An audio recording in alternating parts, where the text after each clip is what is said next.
ജയിക്കുന്നുള്ള കാര്യം ഉറപ്പ്. ജയിക്കണമെന്നുണ്ട്. ചെവിയിൽ പറയൂ, ആർക്കാ കൊടുത്തേ? അയ്യോ, പറയൂല. കൂടുതൽ വോട്ട് കിട്ടിയവര് ജയിക്കും. അത് ഷുവർ. വോട്ടർമാർക്ക് ആശങ്കകൾ ഏതുമില്ല. ഇനി 9-ാം നാൾ പെട്ടി പൊട്ടിക്കുമ്പോൾ ആര് വാഴും ആര് വീഴും. പ്രതീക്ഷകളുടെ പെരുക്കപ്പട്ടിക മുന്നണികളിലാണ്.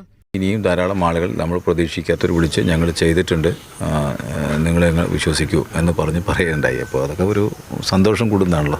UDF വളരെ കൃത്യമായിട്ടുള്ള ചെയ്തിരിക്കുന്ന പ്ലാനിലുള്ളതെല്ലാം പരിപൂർണമായിട്ടും അത് വന്നിട്ടുണ്ട് എന്നുള്ളത് തന്നെയാണ്.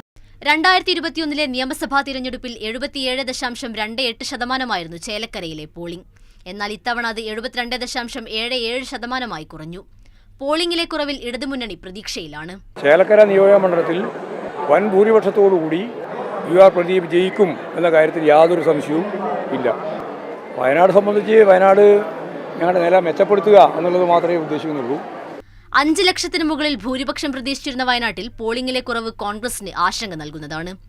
73.57% നിന്നാണ് 64.71% വയനാട്ടിലെ പോളിംഗ് കുത്തനെ ഇടിഞ്ഞത്.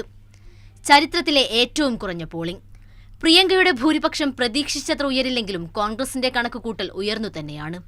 ഇത് ഈ ഒരു പോളിംഗ് ശതമാനം കോൺഗ്രസ് പാർട്ടിയുടെയോ UDFന്റെയോ ഭൂരിപക്ഷത്തെ ഒരു കാരണവശാലും ബാധിക്കുകയില്ല. LDF വോട്ടുകളാണ് ബൂത്തിലെത്താതെ പോയതെന്ന് UDFും തങ്ങളുടെ വോട്ടുകൾ കൃത്യമായി പെട്ടിയിലായിട്ടുണ്ടെന്ന് LDFും പറയുമ്പോൾ പതിവ് ഡീൽ ആവർത്തിക്കുകയാണ് BJP. UDFന്റെ ജനപിന്തുണ വയനാട്ടിലടക്കം കുറയുന്നു എന്നുള്ളതിന്റെ സൂചനകളാണ്. 3ാം ബദലിന് വേണ്ടി ജനങ്ങൾ ആഗ്രഹിക്കുന്ന തെരഞ്ഞെടുപ്പാണിത്. കണക്കുകൂട്ടലുകൾക്കും ആശങ്കകൾക്കും 9 നാളിന്റെ ആയുസേയുള്ളൂ. 23-നറിയാം പോളിംഗിലെ കുറവ് നേട്ടമായതാർക്കെന്ന്. News desk, Mathrubhumi news.